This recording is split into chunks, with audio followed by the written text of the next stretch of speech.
दोस्तों, जय हिंद, जय भारत, हर हर Mahadev. Welcome to academy of geo politics.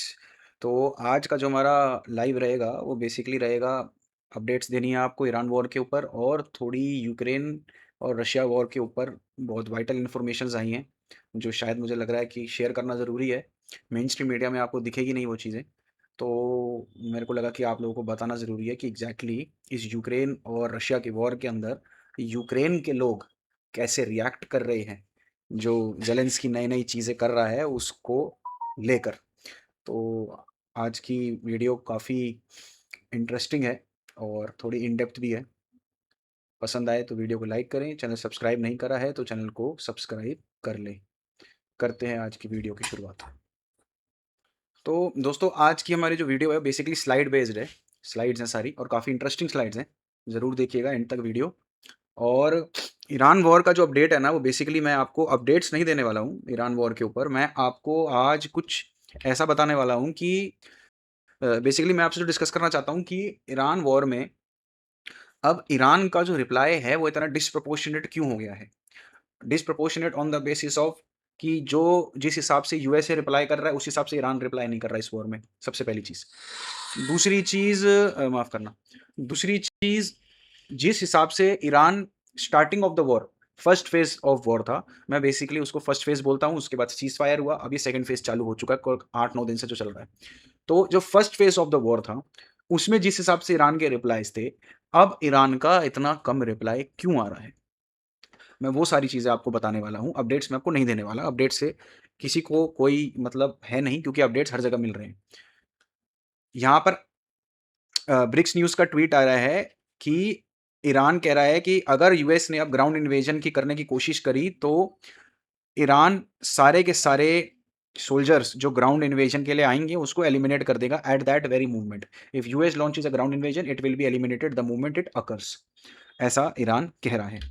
अगली मैं अपनी स्लाइड पे आऊं तो ये आपको पता ही है, ये वहाँ के रिप्रेजेंटेटिव हैं और वहाँ के स्पीकर एक तरीके से न्यूज़ को रिप्रेजेंट करते हैं और वहाँ के लिए जवाबदेही न्यूज़ के आगे इनकी रहती है। अब फॉरेन मिनिस्ट्री की तरफ से रिप्लाई आया है कि ट्रम्प प्लान कर रहा है खर्ग आइलैंड को इन्वेड करने का, ऐसा न्यूज़ वालों ने उनसे पूछा।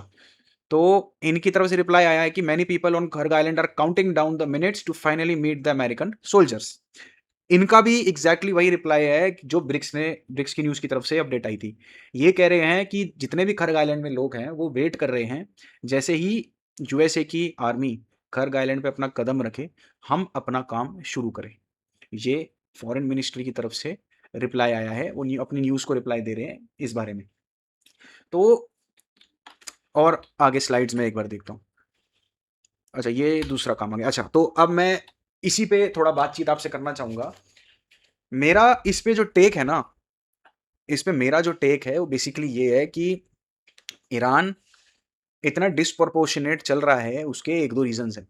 सबसे पहला तो रीज़न है that Iran is avoiding to escalate the war. ठीक है जी? ईरान वॉर को एस्केलेट नहीं करना चाहता। आप देखेंगे कि ईरान का ना तो इज़राइल के ऊपर कोई अटैक हुआ है अभी तक, और ऑफ कोर्स इज़राइल को तो आपको मैं पहले भी बता चुका हूँ कि यूएसए ने मना करा है कि इज़राइल आप किसी भी तरीके से इस नए फेज़ में अपने आप को नहीं डालेंगे। USA does not want Israel to join the ongoing conflict between Iran and USA। सबसे पहली चीज़। दूसरी चीज़, ईरान भी अपने आप को बचा रहा है इजराइल पे किसी तरीके का अटैक करने के लिए। अब सबसे बड़ी बात है, इस चीज़ के रीजंस क्या देखे जा रहे हैं। सबसे पहले रीजन मैंने आपको जैसे कि बताया that Iran does not want to escalate the war. Iran चाहता है कि इस वॉर को यहीं पर रोक दिया जाए, इस वॉर को आगे ना बढ़ाया जाए। इवन आज सुबह से न्यूज़ आ रही है that Iran is open towards having a diplomatic talks between Iran and USA. मतलब ईरान अब डिप्लोमेटिक टॉक्स के लिए भी राजी हो रहा है। इवन यूएसए भी डिप्लोमेटिक टॉक्स के लिए अब ईरान को वापस बुला रहा है। आज एक मैसेज और एक आया कि ओमानियन जो लोग हैं, जो जिन्होंने अभी सीज फायर करवाया था और जो बीच के एक तरीके से ऑब्जर्वर थे और नेगोशिएटर थे, ओमानियन नेगोशिएटर की तरफ से एक मैसेज आया था और उन्होंने ये कहा ईरान को कि आप एक 10 दिन का सीज फायर और बना लीजिए। जो 60 दिन का था उसको तो इन लोगों ने ख़त्म कर ही दिया। तो ओमानियन लोग कह रहे हैं कि ओमानियन जो नेगोशिएटर्स हैं वो कह रहे हैं कि आप एक 10 दिन का सीज फायर और ले लो, आप लोगों के जो भी इन दिनों में दिक्कतें और प्रॉब्लम्स जो आप लोगों के बीच में हुई हैं, जितनी भी मिसअंडरस्टैंडिंग्स हैं, उसको इन 10 दिन में क्लियर कर लो। लेकिन ईरान ने उस 10 दिन के सीज़फायर के लिए मना कर दिया, मैं आपको पहले स्ट्रेट फॉरवर्ड बता दूँ। लेकिन हाँ, अब इवन ईरान कह रहा है कि हम डिप्लोमेटिक टॉक्स के लिए रेडी हैं, यूएसए कह रहा है डिप्लोमेटिक टॉक्स के लिए रेडी हैं, और उनके जो नेगोशिएटर हैं, वो भी चाहते हैं कि यार ये डिप्लोमेटिक टॉक्स फिर से चालू इनके बीच में होने चाहिए। तो सबसे पहला रीज़न तो मैंने आपको ये बताया that Iran does not want to escalate the war. Secondly, आप देख रहे होंगे कि ईरान ने अ, अपना जितना भी रिप्लाई अभी तक जितना भी यूएसए अटैक कर रहा है ईरान के ऊपर, लेकिन ईरान उस तरीके का अटैक यूएसए पे या उस यूएसए के मिडल ईस्ट के बेसिस पे नहीं कर रहा। एक मैं बहुत बड़ा रीज़न जो समझता हूँ ना, वो इन 2 ट्वीट से निकल के आता है। आपने देखा होगा कि पहले ब्रिक्स वाले ट्वीट ने में क्या लिखा था कि if US launches a ground invasion it will be eliminated the moment it occurs, और फॉरेन मिनिस्ट्री का रिप्लाई आया है कि बहुत सारे लोग खर्ग आइलैंड में वेट कर रहे हैं कि जल्द से जल्द यूएस के लोग ग्राउंड इन्वेजन के लिए आएँ और हम उनको रिप्लाई करें। मेरा इस पे ये टेक है कि मुझे ऐसा लगता है कि ईरान को कहीं न कहीं ये शक है दैट यूएस से इतने दिन से प्लान कर रहा था कि ग्राउंड इन्वेजन की तैयारी अपनी पुख्ता कर ले। क्योंकि आपको याद होगा कि हम लोगों का एक ही कहना था। सॉरी, ज़रा पानी पी लो थोड़ा-सा। हम जितने भी आप देखे होंगे जियोपॉलिटिकल एनालिस्ट जितने भी थे, इंक्लूडिंग मी माई सेल्फ, हम सब ने एक ही बात बोली थी that without a ground invasion, without a ground operation, आप किसी भी कंट्री को, किसी भी रिजीम को आप टॉपल नहीं कर सकते। ईरानियन रिजीम टॉपल तब तक नहीं होगी जब तक ग्राउंड इन्वेजन प्रोग्राम यूएसए और इजराइल मिलकर शुरू नहीं करते। ये मैंने आपको पहले भी बहुत बार बताया हुआ है that without a ground programme it cannot be done. ठीक है, तो कहीं ना कहीं ईरान को ये शक है that USA is planning for a ground operation, a ground invasion plan USA कोई प्लान कर रहा है, और ईरान इसलिए अपने सारे जितना भी मिलिट्री है, मिलिट्री के लोगों को, अपने हथियारों को इस चीज़ के लिए प्रिजर्व करके रख रही है, क्योंकि उसको लगता है कि अगर ग्राउंड इन्वेजन हुआ तो यूएसए बहुत, आपको पता ही है कि कोई कच्चे खिलाड़ी तो है नहीं। यूएसए मरीन्स और यूएसए एम्फीबियस जितने भी ट्रूप्स हैं, आपको पता है कितने ज़्यादा शातिर और कितने ज़्यादा माहिर हैं इन सारे ऑपरेशंस करने के लिए, कंडक्ट करने के लिए। तो इस चीज़ को ईरान अच्छे से जानता है। तो उस चीज़ के लिए, उसको काउंटर करने के लिए ईरान अपने सारे हथियार, अपनी सारी मिलिट्री, अपने सारे जितने भी ट्रूप्स हैं, उनको प्रिज़र्व कर रहा है। इसी दिन के लिए कि अगर बाय चांस यूएसए और इज़राइल का ग्राउंड ऑपरेशन हुआ, तो ये सारी चीज़ें उस पर इस्तेमाल करी जाएँगी। ये मेरा इनटेक है, ऐसा मैं मानता हूँ। एक चीज़ आप लोगों ने और देखी होगी कि इज़राइल में बहुत सारे अभी इस टाइम रिफ्यूलिंग टैंक्स यूएसए भेज रहा है। अगर 2 मिनट मैं आपका टाइम लूँगा, मैं एक बार सर्च कर लूँ, अगर वो मुझे मिल जाती है वीडियो, तो वो मैं आपको दिखाता हूँ।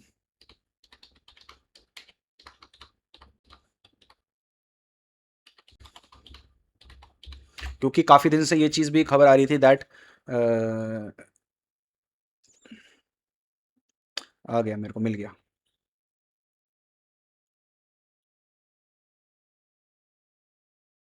मैं आपको 1 सेकंड दिखाता हूँ।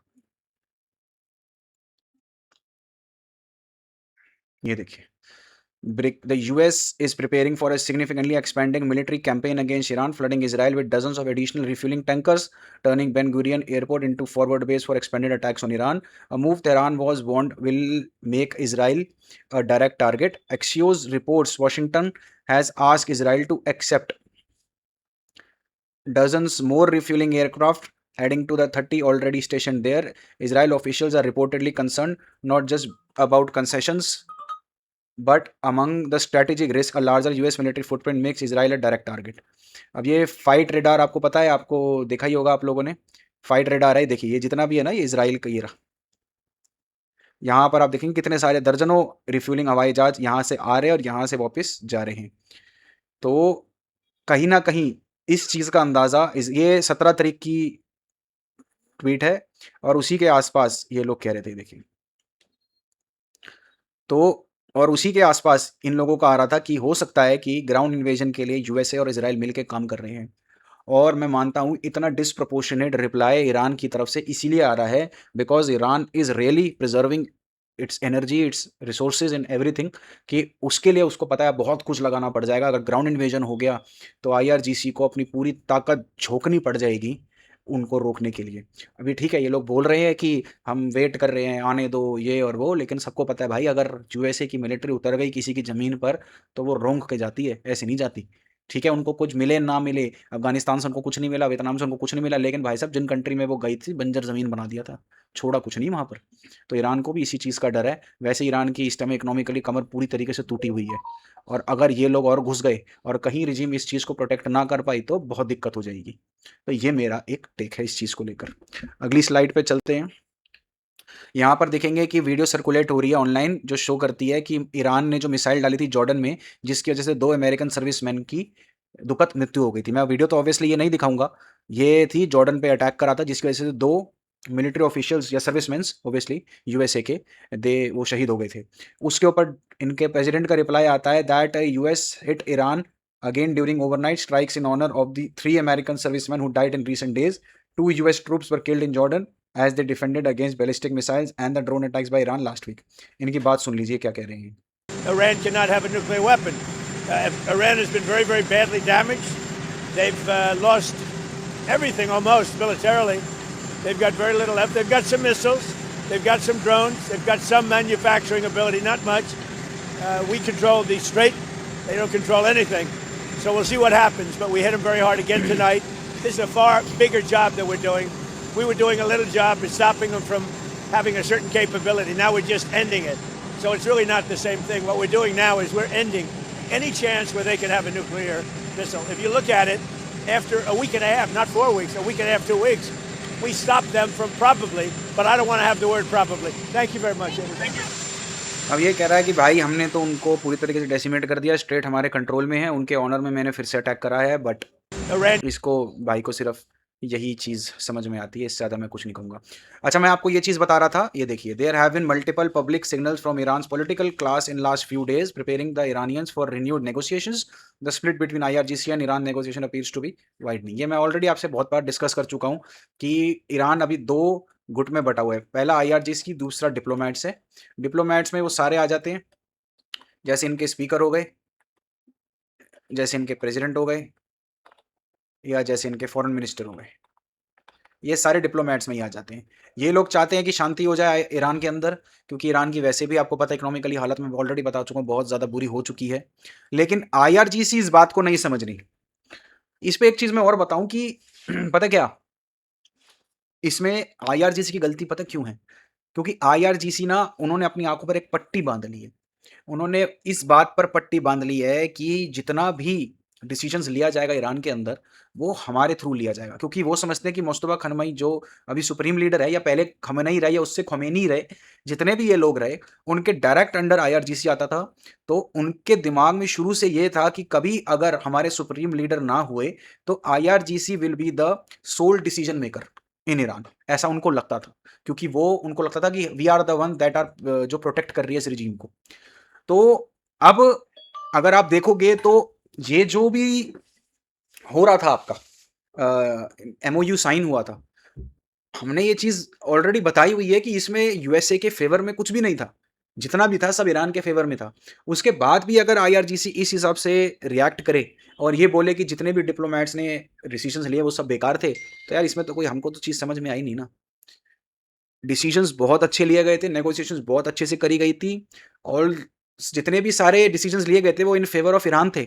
उसके बाद भी ये लोग क्यों अटैक कर रहे हैं, अभी तक समझ में नहीं आया हमें। तो आईआरजीसी में मुझे लगता है कि अपनी आंखों में एक पट्टी बांध ली है कि अगर डिसीजन उन्होंने नहीं लिया तो मतलब वो डिसीजन गलत है, और इसीलिए वो लोग भुगत रहे हैं। अब क्यों वो इस तरीके से रिएक्ट कर रहे हैं, ये अभी तक हम लोग तो समझ नहीं पाए। क्यों अपनी कंट्री को उस जगह पर धकेल रहे हैं कि कहीं उस जगह से वापस ही ना आया जाए, मेरे तो समझ में नहीं आ रही इस चीज को लेकर। अब ईरान के जो फॉरेन मिनिस्टर स्पोक पर्सन है, वो ये कह रहे हैं कि it will be possible to hold talks with United States in accordance with the national interest. अब इनको नेशनल इंटरेस्ट नजर आ रहा है, आईआरजीसी को बिल्कुल नेशनल इंटरेस्ट नजर नहीं आ रहा, उनको कुछ नजर ही नहीं आ रहा। उनको तो नजर आ रहा है डिसीजन लेंगे तो वो लेंगे, नहीं तो कोई नहीं लेगा। तो मैंने आपको बताया कि डिप्लोमेटिक भी अब इन्होंने एक दरवाजा खोलने की कोशिश करी है। इन भाई साहब की थोड़ी बात सुन लीजिए, सेक्रेटरी ऑफ स्टेट हैं यूएसए के। But I do think the world is coming to a point now where it's clear that Iran, at least some people in Iran, want to control the strait and hold that as leverage against the world. And the world has to decide whether or not it's going to allow an international waterway to be under the control of a country like this. It would be completely illegal, unlawful, and unacceptable. The United States will continue to do what it needs to protect global shipping, but other countries need to begin to step up and provide, whether it's hardware or finances, to help carry that burden. ये भाई साहब कह रहे हैं कि Iran जो है ना, it's clear that Iran, at least some people in Iran, want to control the strait and hold it as a leverage against the world. अब मेरी इस वीडियो पे स्ट्राइक लग जाएगा, बट मैं ये बात दिल से कहना चाहता हूँ यार, ये और इसका जो प्रेसिडेंट है यार, वो एक नंबर के, तुम्हारे को बिल्कुल बुद्धि नहीं है। तुमको ये अब समझ में आ रही है कि ईरान लेवरेज आउट कर रहा है स्ट्रेट ऑफ हॉर्मोज को। मतलब वॉर 28 फरवरी को शुरू हुई, 2 मार्च को इसने स्ट्रेट बंद कर दिया था ईरान ने। 2 मार्च से लेकर आज आप 20 जुलाई पर बैठे हो, अब तुमको ये चीज समझ में आ रही है कि Iran is leveraging out strait of Hormoz, और अब तुम कह रहे हो कि दूसरी कंट्रीज को इस इंटरनेशनल वाटरवेज को प्रोटेक्ट करने के लिए आना चाहिए। अबे वो आ रहे थे, तेरे ही प्रेसिडेंट ने मना करा था, वो तो आ रहे थे, उन्होंने तो कितनी बार बोला हम आ जाते हैं, फिर तेरा वो शुरू हो जाता है। तुम्हारी तो आर्मी क्या है, तुम्हारी तो आर्मी कुछ है ही नहीं, हमारी ही आर्मी सब कुछ है। तुम्हारे तो 2 कौड़ी के जहाज हैं, तुम्हारे तो 2 कौड़ी के लोग हैं, जो भी करते हम करते हैं। तुमने वियतनाम वॉर, तुमने अफगानिस्तान वॉर में क्या किया, तुमने इराक वॉर में क्या किया, जो करा था अमेरिका की सेना ने किया था, तुमने करा ही क्या था। ये सुन के थोड़ी ना कोई आएगा यार। समझ में आ रहा है कि इतने दिन बाद भाई वो लेवरेज आउट कर रहा है, वो तो ऑब्वियसली लेवरेज आउट कर रहा है। और वॉर के 4 महीने या 3 साढ़े 3 4 महीने जो भी हुए हैं, उसके दिन के बाद तुमको समझ में आ रहा है तुम्हारी इंटेल को ये पहले से नहीं पता था, शुरू होने से पहले भी, कि वो स्ट्रेट ऑफ हॉर्मोज बंद कर देगा। तुमको तो ये भी पता होना चाहिए कि बाब अल मंदेब भी उनके कंट्रोल में, हुतीस के कंट्रोल में, जो उनके एक्सेस रेजिस्टेंस में आते हैं। तेरे को उसको भी बचाना चाहिए साले, तेरे से यही नहीं छूट रहा। और अब तू हमें कह रहा है, हमें बता रहा है कि भाई they are leveraging out the strait of Hormuz in the benefit of this war. यार तुम कतई बिल्कुल ही गधे हो क्या यार, क्या खाते हो तुम लोग। तुम्हारे चक्कर में हमारी साली वीडियो में स्ट्राइक लग जाता है, क्योंकि रहा नहीं जाता यार तुमसे बात करे, ढंग से कोई बात ही नहीं कर सकता तुमसे। इतने तुम क्या बोले यार तुमको, leveraging out strait of Hormuz. आस लग रही है तो लेवरेज आउट करेगा ना, नहीं करेगा तेरा भाई, वो तो इस्तेमाल करेगा सारी चीजों को। उसके लिए क्या न्यूक्लियर वेपन, तो 2 कौड़ी का न्यूक्लियर वेपन, तो उसके लिए न्यूक्लियर वेपन तो स्ट्रेट ऑफ हॉर्मोज ही है। वो तो अपनी जिंदगी लगा देगा उसको ना छोड़ने के लिए। अब तो तुम जो मर्जी कर लो, वो तो नहीं छोड़ता भाई स्ट्रेट ऑफ हॉर्मोज, वो जान से चिपका के रखेगा अपनी। तुम अंदर घुस जाओ, जो मर्जी कर लो, वो ना छोड़ता। अब वो तो छोड़ो, मैं कह रहा हूं तुम आज रिजीम को गिरा दो, कोई बात नहीं, अगला जो भी बंदा बैठेगा ना, वो उसको पकड़ के रखेगा, चाहे वो तुम्हारे फेवर का बंदा क्यों ना हो। That person will go rogue against you to control the strait of Hormuz, क्योंकि उसको पता है कि एक यही चीज है जिसकी वजह से तुम लोग औकात में रहोगे, चाहे वो तुम्हारा खुद का बंदा भी क्यों ना हो। सद्दाम हुसैन भी तुम्हारा ही बंदा था ना, पकड़ लिया ना उसने इराक को, नहीं जाने दिया उसको। वो अलग बात है कि सरकार गिरा दी, उसका कंट्रोल उतना अच्छा नहीं था जितना ईरान ने कर रखा है आज, तो उसका हो गया, you are successfully toppled the government. इनको नहीं कर पाओगे बाबू, ये वो नहीं है जो तुम समझ रहे हो। हर किसी को अपनी तरह चूतिया मत समझो। लेवरेज आउट माय फुट, कह रहा है कि it would be completely illegal, unlawful and unacceptable. The United States will continue to what it needs to protect the global shipping. साले तुझे करना पड़ेगा, क्योंकि तूने ही ये वॉर शुरू करी है, और तेरे भूरे बाल वाले ने ये वॉर शुरू करी है, और किसी ने नहीं करी है। With due respect to your president who started this freaking war for no fucking reason, you have to do it by hook or by crook. Second part पे आते हैं भाई आज की, यूक्रेन वॉर के ऊपर।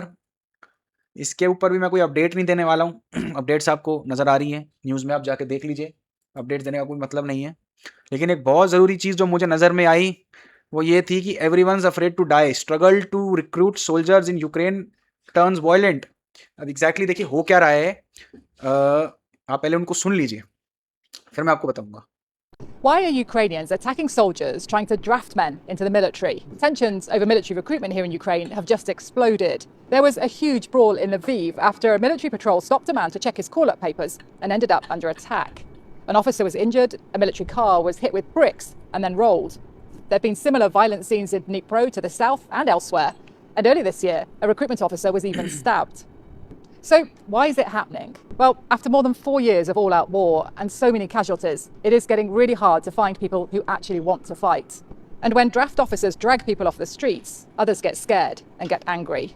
Reports of beatings and abuse in recruitment centres are adding to the anger. President Zelensky condemned the brawl in Lviv as very bad, and he urged the Defence Ministry to get on with reforms meant to motivate people to fight so they don't have to be forced. But this is a crisis that has been building for some time, and there are no simple solutions.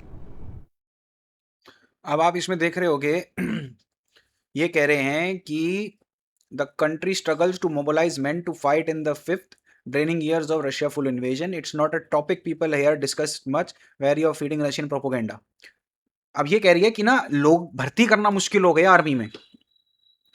Ukraine की army में लोग भर्ती करना इस time मुश्किल हो गए हैं. लड़ने के लिए लोग सामने नहीं आ रहे हैं.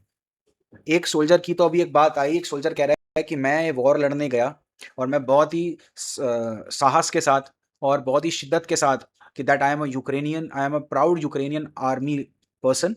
मैं लड़ने गया रशियन फ्रंट में, हमारे टैंक पर एक मिसाइल लगी, we all got injured, brutally injured. ठीक है, 4 बंदे थे, चारों ब्रूटली इंजर्ड हो गए. उसमें से मैं और मेरा फ्रेंड, मैं अपने आप फ्रेंड को निकालने पे कामयाब हुआ और मैं कोने में अपने फ्रेंड को ले गया. लेकिन वो 2 जो बाकी के बचे थे वो अंदर ही रह गए और उसी टाइम टैंक में आग लग गई. And I saw them live, burning live in front of me. उसने ये कहा. ठीक है, कह रहे हम दोनों हॉस्पिटल में एडमिट हुए.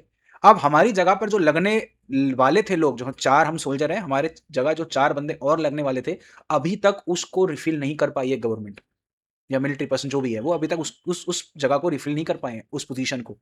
मतलब कि लोग मिलना मुश्किल हो रहे हैं इस टाइम. ये सोल्जर ये बात बताते हुए उसके आंसू बह रहे थे. कह रहा था कि हमने अपनी जान जोखिम में लगाई, मेरे खुद के बंदे, हमारी टीम के 2 बंदे मेरे सामने आंखों के आगे जल गए, मेरा दोस्त अधमरा पड़ा हुआ है, मेरे हाथ पैर नहीं काम कर रहे हैं. लेकिन मुझे अत्यंत दुख हो रहा है देखते हुए कि हमारे अभी तक रिप्लेसमेंट नहीं लग पाई है. यार क्यों लगेगी रिप्लेसमेंट? आप एक बात बताइए, कौन एक कॉमेडियन के लिए अपनी जान जोखिम में डालेगा? पहले मैं आपको ये पूरा पढ़ा देता हूँ, उसके बाद मैं आपको एग्जैक्ट बताऊंगा कि ऐसा हो क्यों रहा है. By latest National Police Service reported recording more than 600 assaults on recruitment officer to date, warned that aggression has come to increasingly threatening. अब क्या हो रहा है कि जब भी इनके रिक्रूट करने के लिए लोग जाते हैं ना, आर्मी के लोग ऑब्वियसली जाते होंगे, अगर पुलिसमैन होगा तो पुलिस के लोग जाते होंगे रिक्रूट करने के लिए, और आर्मी की रिक्रूटमेंट के लिए होगा तो आर्मी के पर्सनल ही जाते होंगे. तो कहते हैं कि जैसे ही आर्मी के पर्सनल रिक्रूटमेंट के लिए सड़क पे जाते हैं, अब हो क्या रहा है एग्जैक्टली मैं आपको बताऊं. देखिए, जॉब लेने आप जाते हो तो क्या होता है, कंपनी है, जैसे मेरी कंपनी है, तो मेरे पास लोग आते हैं कि यार हमारे फलाने, हम अकाउंटेंट हैं, हमको आप अकाउंट्स के डिपार्टमेंट में रख लीजिए, मैं मार्केटर हूँ, मुझे मार्केटिंग के लिए रख लीजिए. ठीक है जी, ऐसा ही होता है. लेकिन अगर भगवान ना करे किसी बंदे की सिचुएशन ऐसी आ गई कि उसको लेने जाना पड़े लोगों को, उसके पास आ नहीं रहे हैं लोग लेकिन उसको लेने जाना पड़े, तो क्या होगा? वो सड़क पे घूमेगा या फिर एक बंदे को फ़ोन मिलाएगा यार प्लेसमेंट वाले को कि यार बंदे भेज, मेरे पास बंदे नहीं आ रहे हैं, या बोर्ड लगाएगा, या कुछ तो करेगा ना, हाथ पैर मारेगा ही. ऐसे ही उनकी आर्मी वाले हाथ पैर मार रहे हैं उनके पास, क्योंकि खुद से बंदे वॉलंटियर नहीं आ रहे हैं कि हमको आर्मी में ले लीजिए. तो ये लोग क्या करते हैं, सड़क पे घूमने लग जाते हैं. कोई भी फिट नजर आता है, कोई भी ऐसा लगता है शरीर उसका यार बढ़िया है, उससे जाकर पूछते हैं आपकी हाइट कितनी है, आपका वेट कितना है, आपकी डायबिटीज तो नहीं है, आपको फलानी कोई बीमारी तो नहीं है, उनसे चीजें पूछने लगते हैं. 2023 से लेकर 2025 तक ये चीज लोग करते थे, ऐसे रिक्रूटमेंट हो रही थी, दिक्कत नहीं थी 2023 में. लेकिन अब क्या होने लग रहा है, अब लोग उनको मारने लग गए हैं. ये काम 2023 से चल रहा है. 2023 में जैसे 20 ऐसे केसेस आए कि रिक्रूटमेंट के लिए लोग गए, उनको 20 लोग बेचारों ने असॉल्ट हो गया उनके अगेंस्ट. अगले साल 50 केस आने लगे. मैं अप्रोक्सीमेट बता रहा हूँ, एग्जैक्ट फिगर मेरे पास अभी नहीं है, लेकिन मैं अप्रोक्सीमेट फिगर्स बता रहा हूँ. जैसे अगर 2023 में 20 केसेस आए, 2024 में 50 केस आए, ये कहीं ना कहीं जाकर 80-90 केस हो गए 2025 में. आज 2026 में 100-125 से केसेस से ज़्यादा हो चुका है ये, कि जब उनके अगेंस्ट वायलेंस हो रही है. मतलब कि आर्मी वाले जाते हैं, उनकी आपने देखा होगा अभी वीडियो में भी, उनकी कोई गाड़ी पलटा देता है, उनको मारने लग जाते हैं, उनके कपड़े फाड़ देते हैं. तो ऐसे असॉल्ट्स होने लग गए, पब्लिक उनको मार रही है. अब इस चीज़ के लिए भाई हमारा वो जो कॉमेडियन साहब है वो कहते हैं कि अरे यार ये ऐसा नहीं होना चाहिए, आप आर्मी के ड्रेस में कोई बंदा आ रहा है उसको असॉल्ट मत करो, वो आपके देश की रक्षा कर रहे हैं. अरे भाई वो देश की रक्षा तो कर रहा है, लेकिन भाई वो तेरा ईगो सेटिस्फाई कर रहे हैं वो लोग, मजबूरी में. वो तेरे जैसे गधे का ईगो सेटिस्फाई कर रहे हैं और कुछ नहीं कर रहे हैं. आप आगे देखिए, ये कह रहा है the riot made headlines in president Zelensky condemned violence against serving soldiers. These officer are hunting for people on the street and sometime using quite violent methods. इनका एमपी कह रहा है कि क्या होता है, ये जो आर्मी वाले जाते हैं ना, कभी कभी क्या होता है, जैसे फॉर एग्जाम्पल मेरे पास कोई आर्मी वाला आया, ठीक है, अब मेरे पास कोई आर्मी वाला आता है, मेरे से पूछता है आपकी हाइट कितनी है, आपका वेट कितना है, मैं नहीं बताता, मैं नहीं बता रहा भाई, मुझे नहीं पता, क्योंकि मुझे ऑब्वियसली अगर मैं यूक्रेन में इस टाइम रह रहा हूँ, मुझे पता है कि वो किस लिए मेरे से पूछ रहा है ये चीज, अब तक तो सबको पता लग गई है। तो मैंने बोल दिया मैं नहीं बता रहा। तो क्या करते हैं, इस एमपी का कहना है कि क्या होता है, कई बार आर्मी वाले थप्पड़ थप्पड़ मार देते हैं, कहते हैं कि तू क्यों नहीं बता रहा। तो कह रहे कि ऐसे वॉयलेंस अगर आप करते हो ना, तो ऑब्वियसली पब्लिक भी सामने से वॉयलेंट हो जाती है। कह रहा वॉयलेंस का जवाब वॉयलेंस से मिलता है, ऐसा उनका खुद का एमपी बोल रहा है कि ऐसा कई बार हो जाता है। लेकिन ऐसी चीज के लिए उनकी सरकार की तरफ से कोई अभी तक पुष्टि खबर नहीं आई है। ये बीबीसी की रिपोर्ट है, मैंने शायद लगाया नहीं इस पे, हाँ नहीं लगाया, ये बीबीसी की रिपोर्ट है। तो उनके खुद के रिपोर्टर्स जाकर ये चीज बता रहे हैं कि भाई ऐसी चीज हो रही है इस टाइम यूक्रेन के अंदर। लेकिन इन सब के अलावा हमारा जो कॉमेडियन है वो क्या कर रहा है, Russian officials said air defences repelled a drone attack on Moscow region sorry, with 400 reportedly launched overnight and damage recorded in Podolsk and other area। ये 400 ड्रोन के आसपास यूक्रेन ने मारे, लेकिन रशिया कह रहा है we intercepted all the other drones. मतलब अब, लेकिन हमारा कॉमेडियन लगा हुआ है अपना ड्रोन व्रोन मारने में, अपना उसको कोई मतलब नहीं है कि देश के अंदर क्या हो रहा है क्या नहीं हो रहा है। भाई देश की हालत रशिया की भी बहुत बुरी है, मैं आपको पहले बता दूं। रशिया के अंदर आज रिफाइंड ऑयल नहीं है, ना पेट्रोल है ना डीजल है, काफी जगहों पे लाइन तादार लगी पड़ी है। इंडिया से भर भर के तेल वहां जा रहा है, रिफाइंड ऑयल भर भर के तेल, पेट्रोल जा रहा है भर भर के, डीजल जा रहा है भर भर के, केरोसिन वेरोसिन जो भी वहां पर रिक्वायरमेंट है यहाँ से भर भर के जा रहा है। रशिया की हाल भी बुरे हैं, लेकिन वहां से ऐसी कोई खबर निकल के इसलिए नहीं आ रही है because at every situation their president is with them, at every situation their president is trying their best कि हम सोशल मीडिया पे अपना कोई ग्लांस नहीं बनाना चाहते, हम कोई अपना ऐसा नहीं दिखाना चाहते that we are what we are doing is perfectly fine. जो उनकी करंट सिचुएशन है उस पर वो काम कर रहे हैं। क्या आप अपनी करंट सिचुएशन पे काम कर रहे हो, ये मेरा जेलेंस्की से सवाल है, प्रेसिडेंट ऑफ यूक्रेन, जो एक कॉमेडियन है, और पता नहीं वो प्राउड कॉमेडियन है या जैसा भी है जो भी है, उनसे मेरा ये सवाल है, क्या आपको लग रहा है कि जो सिचुएशन आपकी कंट्री में है उसके लिए आप कुछ कर रहे हैं? आप कुछ भी नहीं कर रहे उसके लिए। आपका सोशल मीडिया एक ही चीज़ से भरा होता है, मैंने फलाने से ये डील कर ली, फलाने से वो डील कर ली, इससे ये हथियार ले लिया, उससे वो हथियार ले लिया। आप जिनसे हथियार पैसा वैसा ले रहे हो, आप क्या मुफ्त में ले रहे हो उससे भाई? वेस्ट वाले आपको खा जाने वाले हैं ये वॉर खत्म होते ही। आपको ये लग रहा हो ना कि यहाँ से रशिया आपको खाने के लिए बैठा है, न न न न न, वो तो फिर आपकी जगह ले लेगा। फिर तो जो करेगा करेगा, वो अपनी जगह लेके समेट के बैठ जाएगा। अगर ये बाय चांस वॉर खत्म हो जाती है और आपको लग रहा है कि आपके फेवर में चीज़ आ जाती है, फेवर तब भी आपका कुछ नहीं आने वाला। वेस्ट आपको कच्चा चबा जाएगा। जितना भी पैसा आपको इस टाइम इन्होंने पानी की तरह बहाया है ना, बेटा आपके मिनरल से निकाला जाएगा वो पैसा, क्योंकि आपके पास तो और कुछ है नहीं मिनरल्स के अलावा। क्या दोगे आप? कि ड्रोन की प्रोडक्शन दे दोगे, ड्रोन वोन भेज दोगे थोड़े बहुत कि हाँ ड्रोन ले लो हमसे, उसके बाद क्या ड्रोन से पैसा चुक जाएगा? नहीं चुकेगा बाबू, नहीं चुकेगा। आपके मिनरल से पैसा चुकाया जाएगा। मैं मोटे मोटे आपको 2 रीजंस और बता देता हूँ कि क्या एग्जैक्टली हो रहा है, क्यों ये वॉर नहीं रोकने को हो रहा। ये देखिए, मैं आपको यूक्रेन की प्रॉब्लम्स बता देता हूँ इस टाइम क्या चल रही है। सबसे पहला, जो प्रेसिडेंट है इनका जेलेंस्की, सबसे पहले तो उसको ये पता है कि 20% एरिया अब तक वो रशिया के अंडर आ चुका है ऑलरेडी, ठीक है ना। ये 20% एरिया और प्लस क्रीमिया तो ऑलरेडी जा ही चुका था, मैं आपको पहले भी बता चुका था। क्रीमिया वाला एरिया वो ऑलरेडी ले चुका था 2014 में, ठीक है ना। 2014 में क्रीमिया प्लस ये 20% एरिया उसके अलावा जो चला गया है। तो जेलेंस्की नहीं चाहता वो एक ऐसा प्रेसिडेंट बने जिसने रशिया का 20% हिस्सा खो दिया। द प्रेसिडेंट, या फिर मैं बोलूं the comedian who lost 20% area of Ukraine, वो ये थप्पा अपने पे लगना नहीं चाहता, सबसे पहली चीज। इसलिए वो ये वॉर नहीं रोक रहा। और ये मैं ऑलरेडी चीजें बहुत बार बता चुका हूं, लेकिन मैं फिर से रिवाइज करने की कोशिश कर रहा हूं आपके साथ। मैं बताना चाह रहा हूं कि क्यों ये इतनी खराब सिचुएशन के बाद भी अपनी वॉर को नहीं रोक रहा है। दूसरी चीज पर आते हैं, दूसरा आता है जो वेस्ट है। वेस्ट जो है वो इनसे जो ये पैसा ऑलरेडी इनको दे रहे हैं, जो सपोर्ट मिल रही है वेस्ट की तरफ से, उसके बदले में वो क्या लेंगे? मिनरल्स। लगभग कहते हैं $12 ट्रिलियन वर्थ मिनरल्स हैं, जिसके अंदर गैस भी आती है, रेयर अर्थ भी आती है, बहुत कुछ आता है, मैग्नीशियम, गोल्ड, मेरे ख्याल से कॉपर वॉपर, बहुत कुछ है इसके पास। लेकिन वो मिनरल सारे है कहां पर भाई? इस 20% एरिया के अंदर है जो ऑलरेडी रशिया ने कब्जा कर लिया है।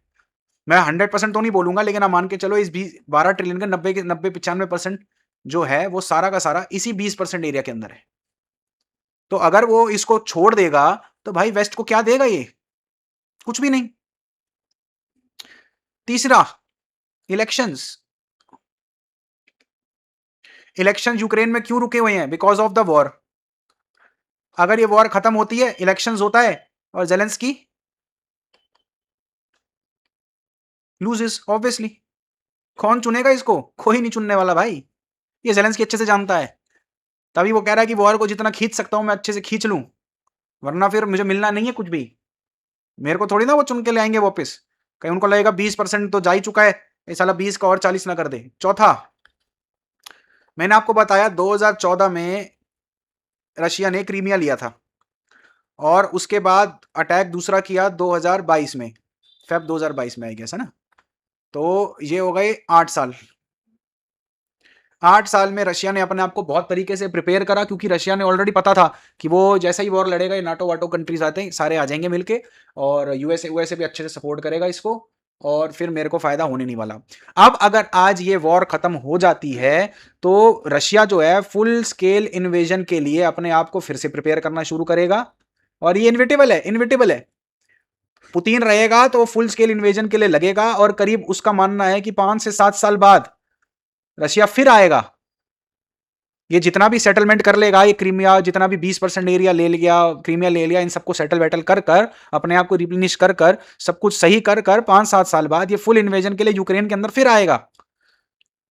इसलिए वो कह रहा है कि जो भी मैं करूं एक रिस्पेक्टेबल एग्जिट ले लूं, प्लस एक ऐसा एग्जिट ले लूं कि एक पत्थर की लकीर की तरह एक मैं एमओयू साइन करवा लूं रशिया से कि भाई इसके बाद नहीं आना है आपने।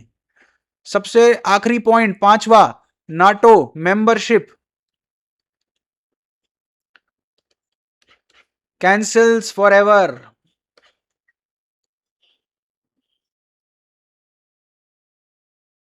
For Ukraine. क्यों? क्योंकि सबसे पहली डिमांड है ये रशिया की, नो, स्पेलिंग का देख लेना थोड़ा बहुत है, चलता रहता है मेरा। नो मतलब यूक्रेन का नाटो में जाना एक्सेप्टेबल नहीं है बिल्कुल रशिया को। और अगर ये सारी चीजें इनकी मान लेता है रशिया की, तो सबसे पहला पॉइंट तो यही है कि भाई नाटो शाटो तो भूल जा बिल्कुल, नाटो तो सोचो भी मत जाने के लिए कि मैं तेरे को जाने दूंगा। ये चीज अच्छे से वो जानता है। तो सारे तो पॉइंट हारे हुए हैं इसके पास, है क्या? 20% एरिया खो दिया, करीब 12 ट्रिलियन को 9-10 ट्रिलियन डॉलर के इसने रिसोर्सेज खो दिए। अगला इन्वेजन का इसको डर है, थप्पा इसके दिमाग में ऑलरेडी लग चुका है कि एक ऐसा प्रेसिडेंट है जिसने 20% एरिया अपना खो चुका है। वो प्रेसिडेंट नहीं बोलूंगा, कॉमेडियन बोलूंगा मैं, comedian, the comedian who lost 20% of Ukraine. मैं शायद टाइटल का नाम भी यही रखूंगा, the comedian who lost 20% of Ukraine. और नाटो मेंबरशिप के लिए तो पता ही है, पुतिन तो वैसे ही नहीं मानने वाला भाई, और इसके पास सबसे बड़ी बात मैं बताऊं, देने के लिए कुछ है ही नहीं, कुछ भी नहीं है देने के लिए। और इसलिए मैं बार बार कह रहा हूं भाई, अब जो भी आपकी कंट्री है, ऑब्वियसली मेरे जितने भी व्यूअर्स हैं वो इंडिया के ही हैं, अपनी लीडरशिप जो कर रही है उस पर आप नज़र ज़रूर रखो, लेकिन अच्छे कदम अगर वो उठा रही है आपकी कंट्री को तंदुरुस्त बनाने के लिए, ताकतवर बनाने के लिए, भाई सपोर्ट करो उस चीज़ को लेकर। आज 20 जुलाई है, यहाँ मैं वीडियो बना रहा हूँ, जंतर मंतर पे कुछ अच्छा बुरा क्या हो रहा है वो आप लोग जज करिए, मैं उस चीज़ के लिए नहीं आऊँगा, पॉलिटिक्स मैं नहीं कवर करता इस चैनल पर। लेकिन ये हो क्यों रहा है आपका ये जानना बहुत ज़रूरी है। सरकार जो बिल लाने वाली है FCRA, फॉरेन फंडिंग के ऊपर, जिसको वो पूरी तरीके से अपनी निगरानी में रखना चाहती है, उसके विरोध में ये सब हो रहा है।